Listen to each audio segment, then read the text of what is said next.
Et la première conférence touche à cette question: qu'est-ce que la parole de Dieu et pourquoi Dieu est venu nous parler? Alors, encore une fois, je le dis, ceux qui sont trop loin, j'espère qu'ils entendent. Mais si vous n'arrivez pas à tout voir, de toute façon, tout ce qui est écrit sera lu ou commenté, de telle sorte que vous ne perdiez rien. Et vous pouvez toujours vous procurer cette présentation après. Alors, au commencement était la parole, dit Jean, au chapitre 1 de son évangile. Nous avons un Dieu qui parle. Alors, les étapes de cette conférence seront les suivantes. 1. Jésus est la parole. 2. Dieu est venu parler à l'humanité. 3. La puissance de la parole. 4. Ce monde a besoin de la parole. Et 5. La connaître pour la porter. Vous voyez? Voilà, mais on reprend chacun de ces chapitres-là. Premièrement, Jésus est la parole. Alors, est-ce que Jésus avait une Bible? Bon, évidemment, c'est écrit. Jésus n'avait pas de Bible. Pour une raison très simple. Non.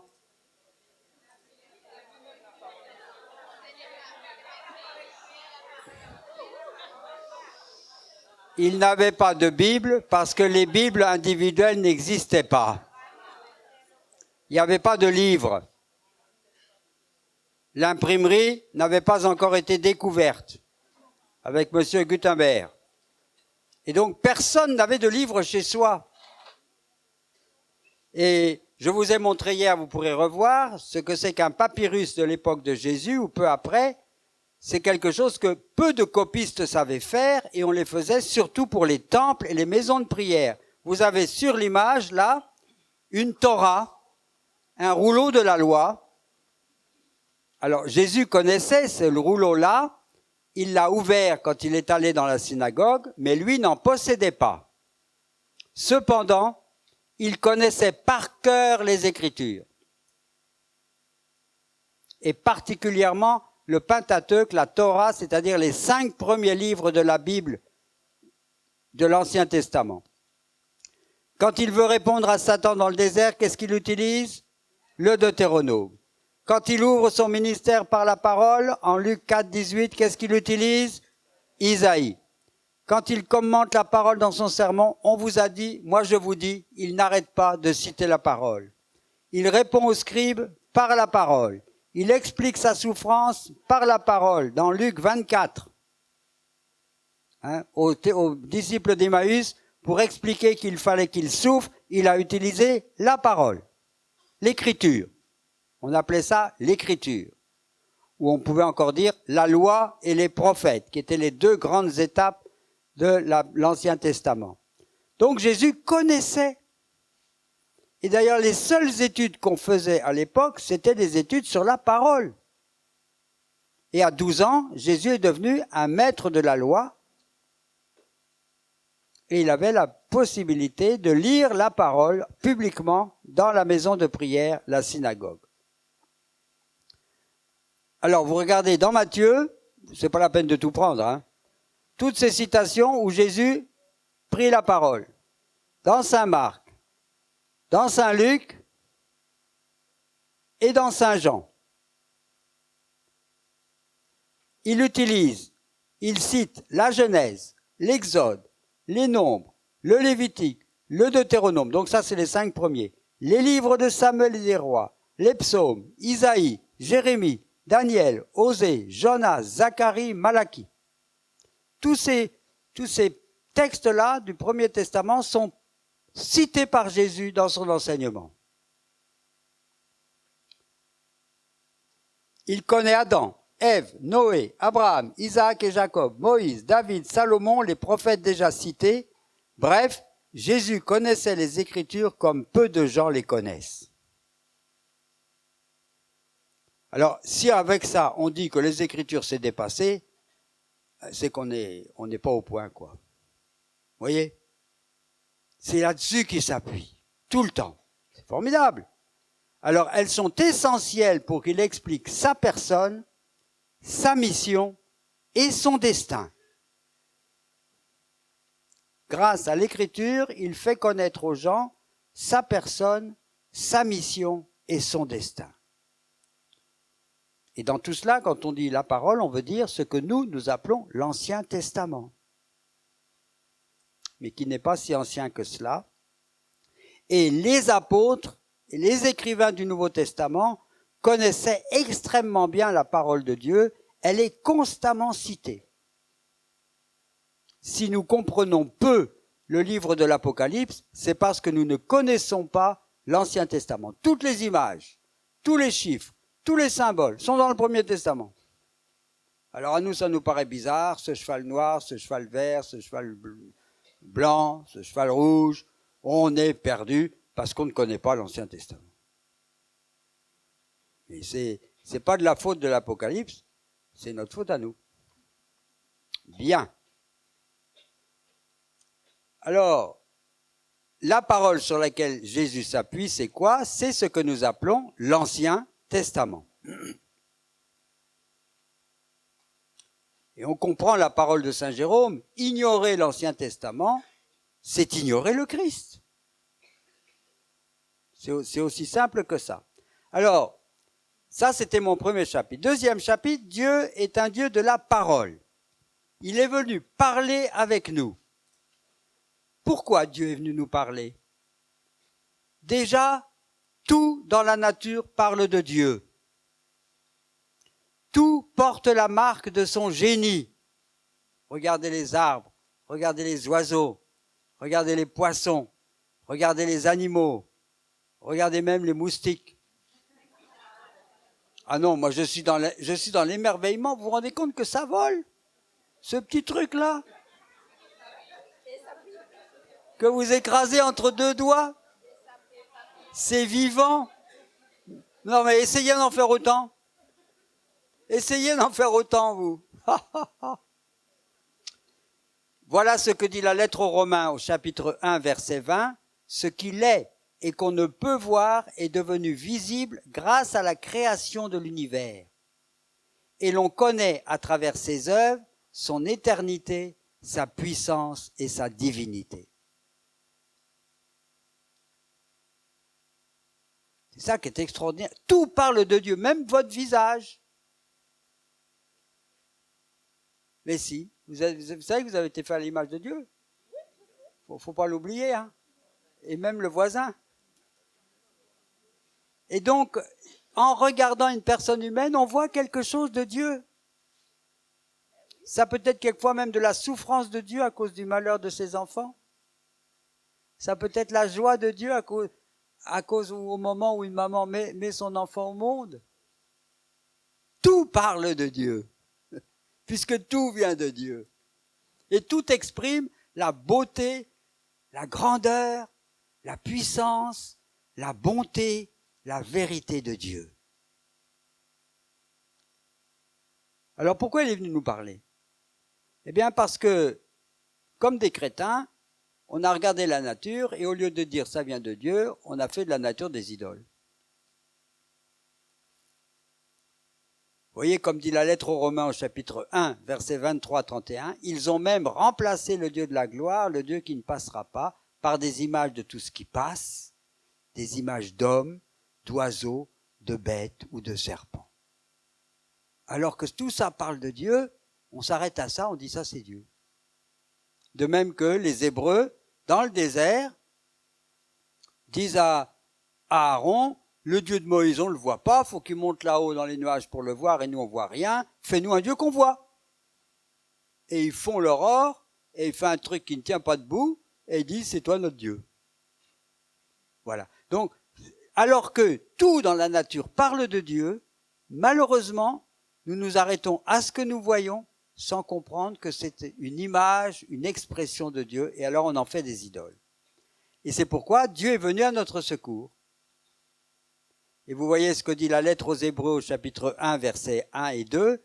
Dieu, dans le passé, avait parlé à nos pères par les prophètes de façon diverse et toujours fragmentaire. Il n'a pas tout dit. Mais en ces jours qui sont les derniers, il nous a parlé par le Fils. Donc il est venu nous parler pour nous dire que tout ce qu'on voit, ça vient de lui. Mais déjà, certains l'avaient senti. Les religions sont nées précisément de cette quête. Alors quelquefois elles s'arrêtent et elles mettent des idoles, mais quelquefois non. Quand vous parlez des esprits qui sont derrière les choses, oui, il y a un esprit derrière tout. Alors on peut ne pas tout comprendre comment il fonctionne, et c'est pourquoi Dieu est venu nous expliquer lui-même qui il est. Dieu est un Dieu de la parole, et il a parlé progressivement. La parole définitive de Dieu, c'est Jésus. Deuxième lettre aux Corinthiens, chapitre 1, verset 19. En Jésus, Dieu nous a tout dit. Et c'est pourquoi la révélation est achevée. Personne ne peut nous dire quelque chose que Dieu ne nous aurait pas déjà dit en Jésus. Peut-être que nous n'avons pas tout compris, mais tout a été dit. Et c'est pourquoi la Bible est close. On ne va pas rajouter un 5e évangile ou une 14e lettre d'Emmanuel ou de Jean-François. Non, non, non, non. La parole de Dieu est là.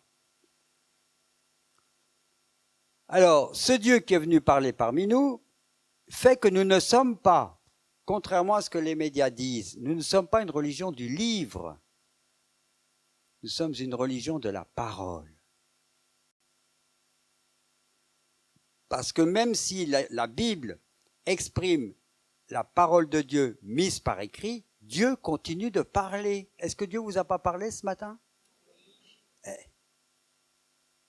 Eh oui. Et Dieu me parle quand je me promène, que je vois la beauté de la nature. Il me dit encore, il me parle encore. Et quand j'ai un accident ou quand je rencontre quelqu'un dans la joie, Dieu me parle encore. Nous sommes une religion de la parole. Et la parole, comment Dieu parle-t-il à ses enfants? Vous voyez, j'ai mis ça dans le petit écran bleu. Par la nature, par nos vies, par l'esprit, par les rêves, par les autres, par les événements. Tout nous parle de Dieu.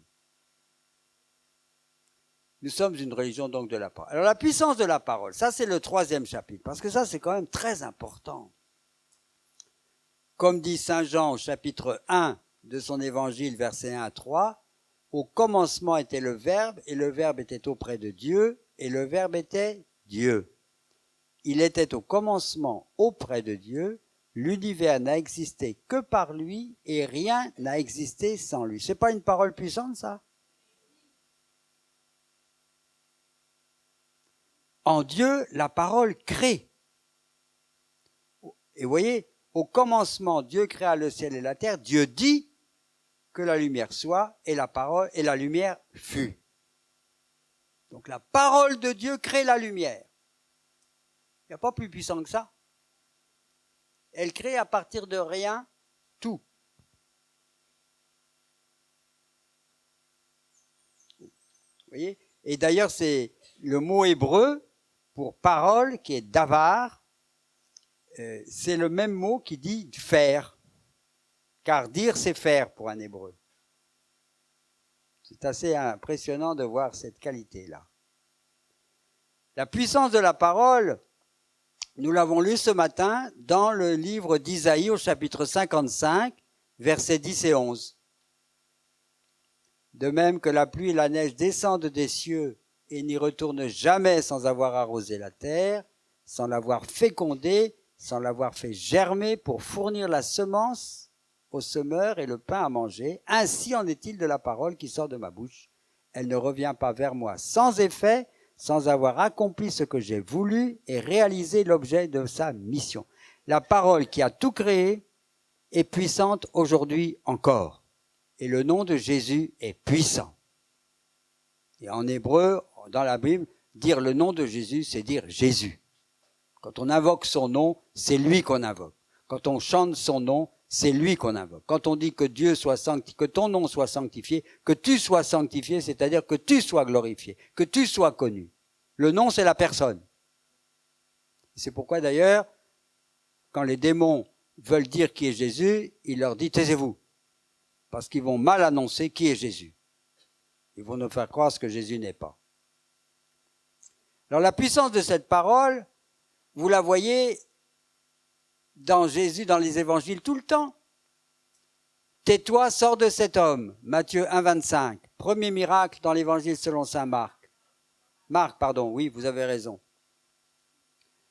Ensuite, au vent et à la mer. Jésus se lève, il rappelle à l'ordre le vent et la mer, et c'est le grand calme. Matthieu 8, 26. Cette puissance, elle est tout aussi réelle aujourd'hui. Je vous inviterai à relire l'introduction, la préface que j'ai faite dans cette Bible, où j'ai recopié une citation de Madeleine Delbrel, que peut-être certains d'entre vous se souviennent. Elle dit « La puissance de l'Évangile est aujourd'hui aussi forte qu'à l'époque. Si ça ne fonctionne pas, si elle ne nous transforme pas, c'est parce qu'on ne lui demande pas. Mais elle peut guérir, elle peut sauver, elle peut réconforter. Elle fait tout cela chaque fois que, comme le centurion ou le paralytique, on obéit. » Voilà. C'est nous qui restreignons la puissance de Dieu. Et Dieu a accepté, c'est quelque chose d'extraordinaire, que sa puissance soit limitée par la volonté de l'homme, c'est-à-dire qu'il ne fera rien sur nous sans nous. Encore moins contre nous d'ailleurs. Mais il attend notre oui pour agir. C'est extraordinaire, cette liberté qu'il nous a donnée. Et donc nous limitons la puissance de Dieu chaque fois que nous manquons de confiance. Et cette puissance est aussi forte aujourd'hui qu'hier. Alors la puissance, je me souviens d'un film qui s'appelle Amistad. Je ne sais pas si vous l'avez vu. Mais c'est un film qui me sidère par une des scènes que je vais vous redire. Vous savez que ces Noirs ont été pris sur un bateau de négriers. Ils s'étaient libérés, mais ils ne savaient pas où aller. Et la marine américaine les arraisonne et les emmène aux États-Unis pour les juger.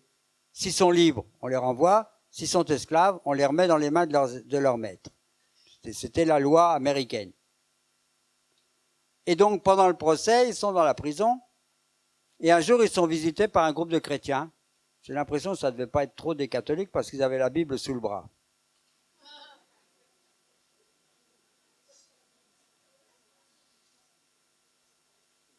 C'est moins vrai aujourd'hui, mais à l'époque. Hein. Et Yamba, qui est un des jeunes, prend le livre d'une pauvre dame qui est totalement surprise, qui n'ose rien faire et qui voit sa Bible partir sans mot dire. Dans les deux sens du mot.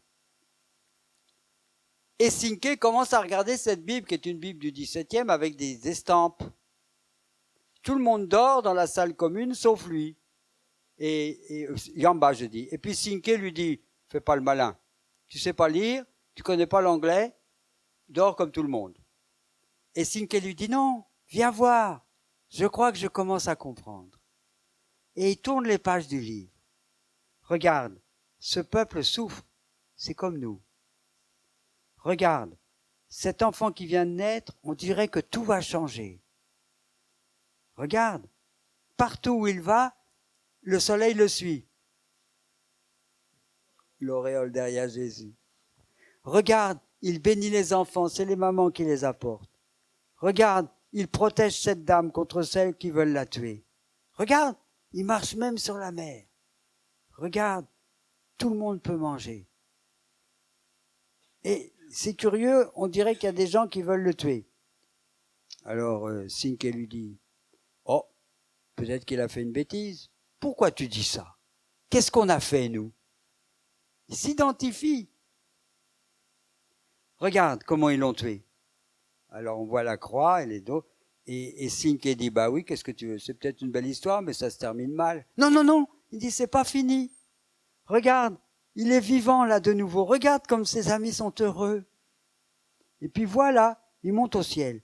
Qu'est-ce qu'il y a là-haut? S'il nous tue, est-ce qu'on ira là-haut? Il a tout repris et tout, j'allais dire, c'est approprié tout, rien que par les images. Vous vous souvenez, ceux qui l'ont vu, ce film, de cette scène-là? Vous vous souvenez pas? Mais ça, c'est la puissance, comment? le film s'appelle Amistad. Mais c'est une scène absolument superbe, superbe, mais qui témoigne de la puissance de la parole. Et c'est vrai que tant qu'il n'y avait pas de Bible écrite, c'est pour ça qu'on a fait les statues, c'est pour ça qu'on a fait les bas-reliefs, c'est pour ça qu'on a fait les vitraux dans les églises, c'est pour ça que Saint François d'Assise a inventé la crèche. Parce que visuellement, les gens s'approprient. Vous voyez, ça parle. Ça parle. La puissance de la parole est là. Vous voyez, il y a en bas. Je ne fais pas semblant, je commence à comprendre. C'est un très beau film, ça. Mais la puissance de la parole, vous voyez, chez François Xavier, oui, il est à Paris, il est étudiant, il veut devenir juriste. Son cochambriste, c'est Ignace de Loyola. Et alors il lui dit, tu vois, et quand je serai docteur, blablabla, et quand je serai juge, voilà ce que je ferai. Et alors l'autre lui dit, oui, très bien, mais que sert à un homme de gagner l'univers s'il vient à perdre son âme? Et voilà qui bouleverse François Xavier complètement. Il laisse ses études de juriste et il devient ce missionnaire étonnant qui est passé en Inde, qui est passé au Japon, qui est passé aux Philippines et qui est mort sur une petite île aux portes de la Chine. Il voulait entrer en Chine et personne n'était disposé à le conduire là. Et il est mort sur cette île, priant pour la conversion de la Chine. Un des plus grands missionnaires de tous les temps, patron de la mission, avec qui? Avec Sainte Thérèse. Les deux copatrons de la mission universelle, c'est Saint François Xavier. Et qu'est-ce qui l'a transformé? C'est la parole. Très bien, t'as un bon projet, mais à quoi ça te sert si tu perds ton âme? Ouf! Vous avez aussi celui-là, Saint Philippe Bénézi, un prêtre servite et mari de Marie italien. Il est né en 1233 à Florence, il devient un médecin brillant, formé à Paris, à Padoue, et alors qu'il entre dans l'église des Servites, il a entendu la parole de l'Écriture, avance et rejoint ce char. Acte 8, vous savez, c'est l'histoire de l'esprit qui pousse Philippe vers l'eunuque, l'Éthiopien. Avance et rejoint ce char. Et il rejoint le char dans lequel l'eunuque était en train de lire Isaïe sans rien comprendre. La puissance de la parole qui change. Alors j'aurais pu prendre des milliers de saints. Et au fond, j'aurais pu prendre aussi un certain nombre de vos propres vies. Est-ce que pour beaucoup d'entre vous, vous ne pouvez pas dire à un moment ou à un autre, toi le téléphone, arrête-toi parce que moi je veux écouter la parole?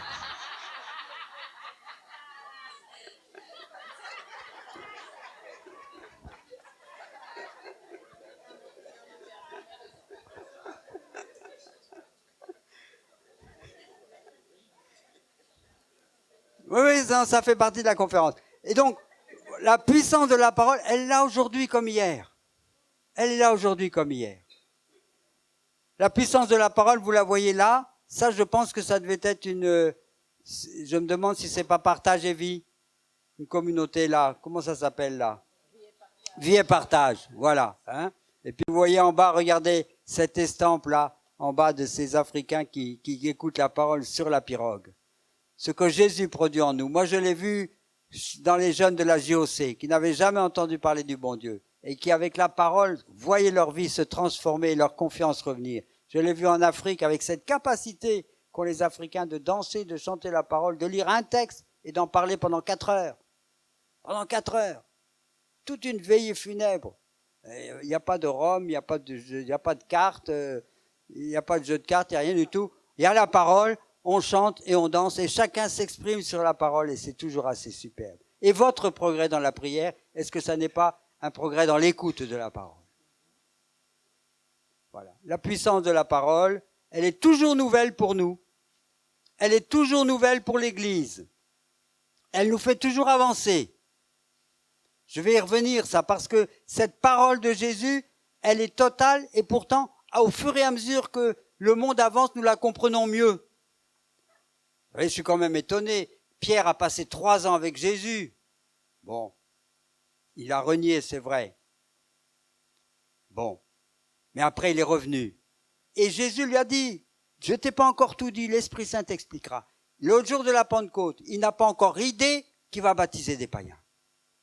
Il va falloir au chapitre 10 du livre des Actes des Apôtres que l'Esprit Saint prenne l'affaire à bras-le-corps, à travers une vision chez Corneille, une vision chez Pierre, pour que l'un et l'autre acceptent de se rencontrer, et que Pierre, voyant l'Esprit Saint tomber sur Corneille et sa famille, dise, est-ce que je peux empêcher, s'ils ont reçu l'Esprit Saint tout comme nous, est-ce que je peux refuser de les baptiser? Non.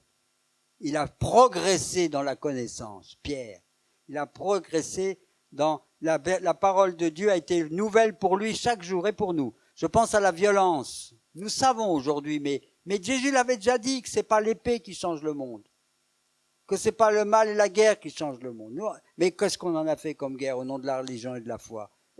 Dans tous les sens, et pas seulement nous d'ailleurs, mais tout le monde. Voilà, la peine de mort. On a pris presque 20 siècles à dire que la peine de mort c'est pas juste. On ne tue pas un homme. Vous comprenez? La relation avec les Juifs et les autres religions. On a mis 20 siècles à comprendre que les Juifs sont nos frères aînés, à comprendre que Dieu n'a pas rompu son alliance avec les Juifs. On a mis 20 siècles. Hein. Alors il y a encore des choses que peut-être on n'a pas tout compris, mais c'est pour ça que l'Église ne cesse de demander à l'Esprit Saint, fais-nous entrer davantage dans cette parole. Et nous-mêmes, est-ce qu'on peut dire chacun de nous qu'on a tout compris? Ben voilà, on ne peut pas le dire. Donc cette parole, on ne peut pas dire, ça y est, je la sais, je la connais. Ou ça y est, je sais ce que c'est qu'être chrétien. Non. Chaque jour, il faut s'agenouiller et dire, Seigneur, qu'est-ce que tu veux que je fasse? Alors, c'est pour ça que Vatican II, d'une façon très belle, dans la Constitution sur la parole de Dieu, écrit ça, l'Église, à mesure que se déroulent les siècles, tend toujours à la plénitude de la vérité divine, jusqu'à ce que les paroles de Dieu reçoivent en elles leur consommation. C'est-à-dire que l'Église reconnaît qu'elle n'a pas encore tout compris.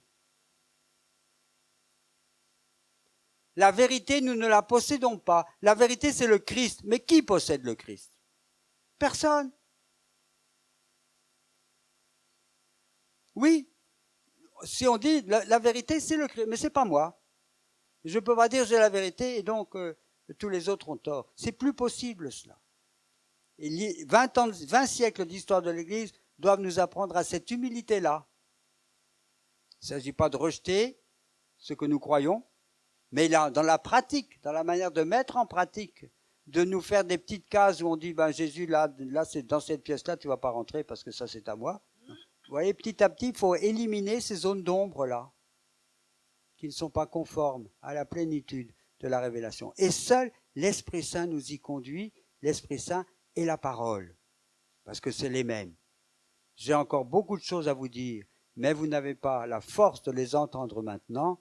Jean 16, 13, quand l'Esprit viendra, il vous conduira à la vérité tout entière. Et s'il y a aujourd'hui un rapprochement des chrétiens, c'est au fond parce que nous reconnaissons les uns et les autres que nous n'avons pas toute la vérité.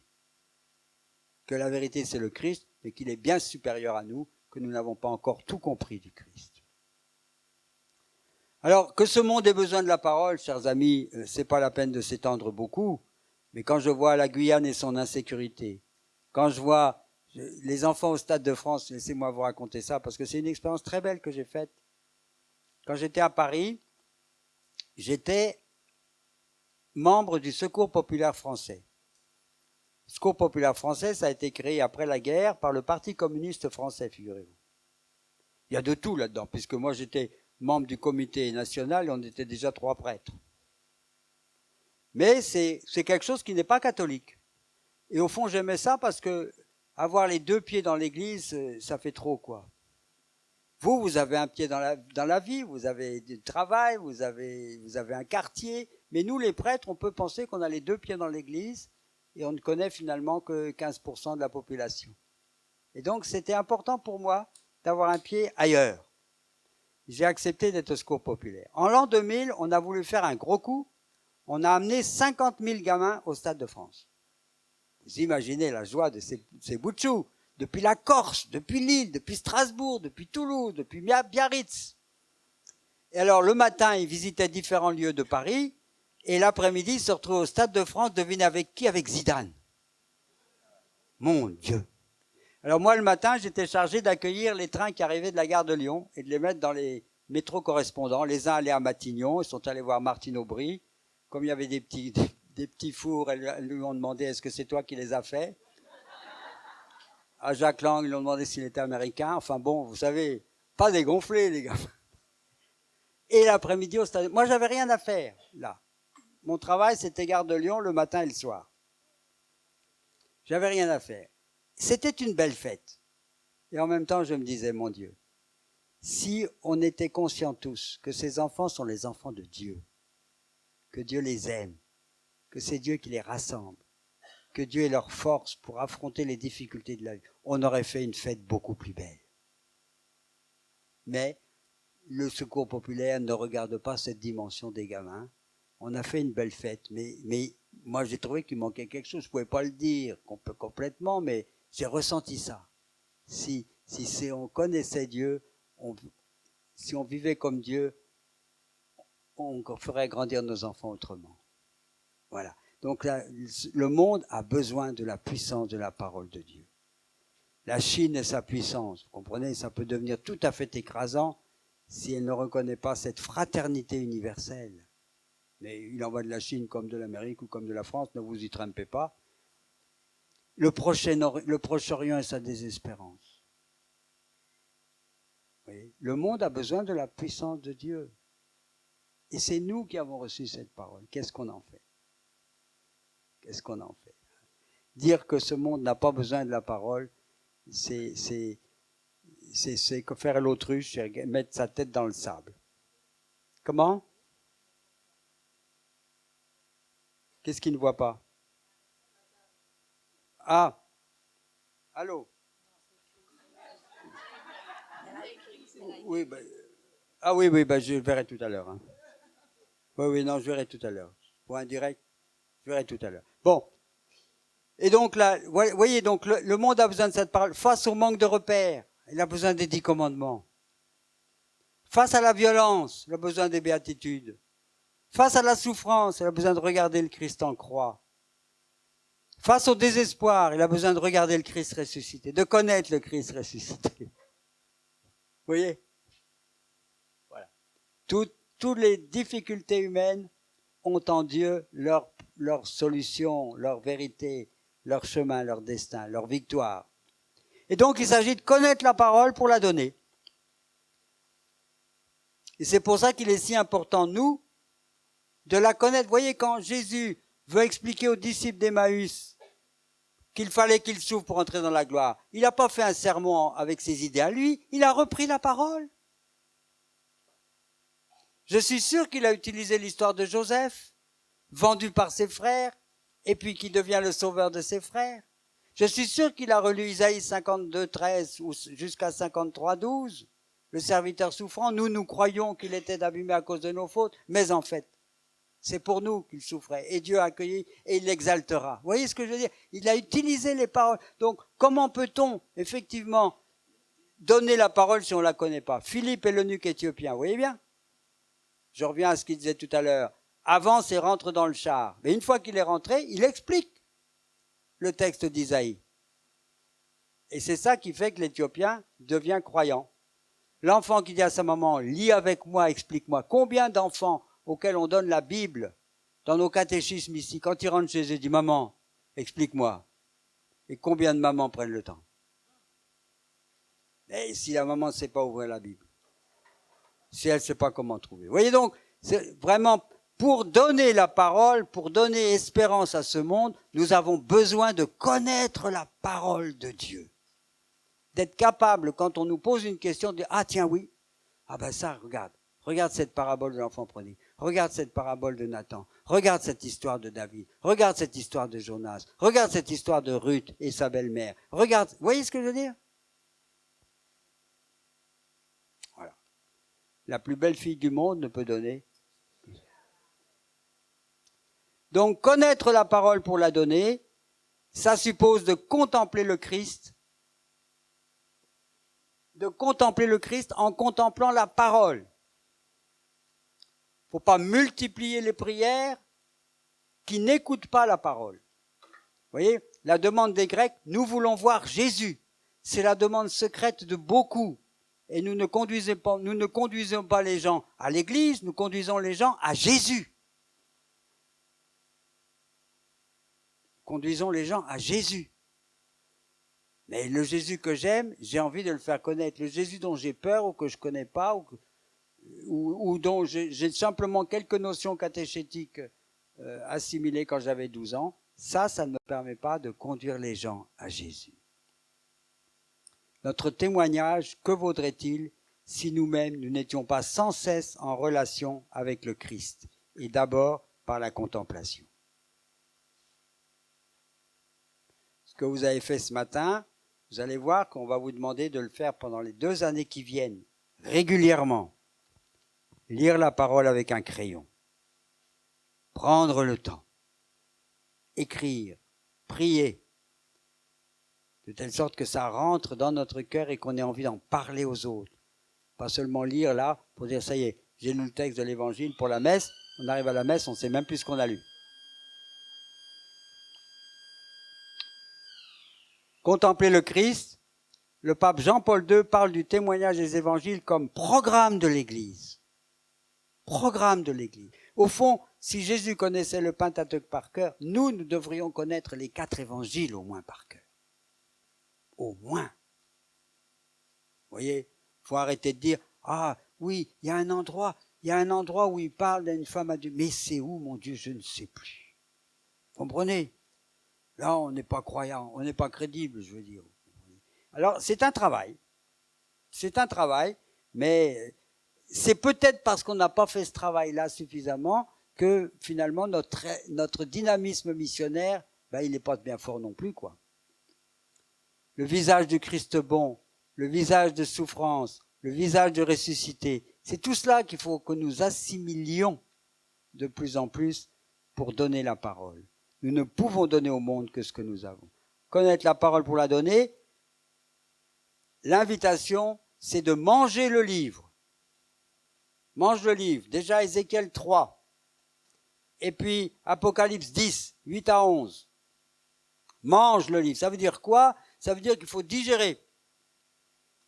Mon père me disait, tu dois mâcher, Emmanuel, chaque grain de riz 40 fois. Je ne suis pas sûr qu'il le faisait lui-même, mais enfin c'était une image. C'était une image que manger, c'est vraiment prendre le temps, digérer. Laisser la parole se dissoudre dans notre cœur et dans notre prière. Voilà, ça demande un peu de temps, mais ma grand-mère disait, le temps ne respecte pas ce que l'on fait sans lui. Et d'ailleurs, quand Dieu a créé le temps, il en a fait assez. Voilà. Alors, voilà, il en a fait assez. N'ayez pas peur de manquer de temps, il en a fait suffisamment. Alors là, j'ai mis, tiens, justement, Madeleine Delbrel, je vais vous relire ce texte-là. L'Évangile est le livre de la vie du Seigneur. Il est fait pour devenir le livre de nos vies. Il n'est pas fait pour être compris, mais pour être abordé comme un seuil de mystère. Il n'est pas fait pour être lu, mais pour être reçu en nous. Chacune de ces paroles est esprit et vie, agile et libre. Elles n'attendent que l'avidité de notre âme pour fuser en elles. Vivantes, elles sont elles-mêmes comme le levain initial qui attaquera notre pâte et la fera fermenter d'un mode de vie nouveau. Les paroles des livres humains se comprennent et se soupèsent. Les paroles de l'Évangile sont subies et supportées. Nous assimilons les paroles des livres. Les paroles de l'Évangile nous pétrissent, nous modifient, nous assimilent, pour ainsi dire, en elles. Les paroles de l'Évangile sont miraculeuses.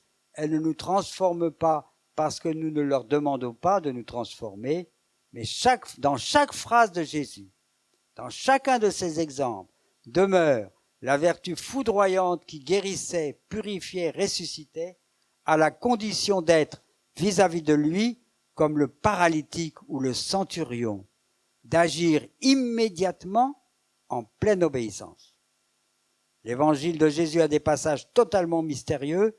Nous ne savons pas comment les passer dans notre vie, mais il en est d'autres qui sont impitoyablement limpides. C'est une fidélité candide à ce que nous comprenons qui nous conduira à comprendre ce qui reste mystérieux. Là, je mets l'image de quelqu'un que j'ai eu comme professeur. Je rêve que par une familiarité toujours plus grande des hommes et des femmes d'Europe avec la Sainte Écriture, mais moi je pense pour l'Amérique du Sud aussi, une familiarité toujours plus grande avec la Sainte Écriture, lue et priée. Personnellement, dans les groupes et dans les communautés, on revive cette expérience du cœur brûlant que firent les 2 disciples sur la route d'Emmaüs. Selon mon expérience, la Bible, lue et priée, en particulier par les jeunes, est le livre de l'avenir du continent européen et des Caraïbes. Voilà, je m'arrête là.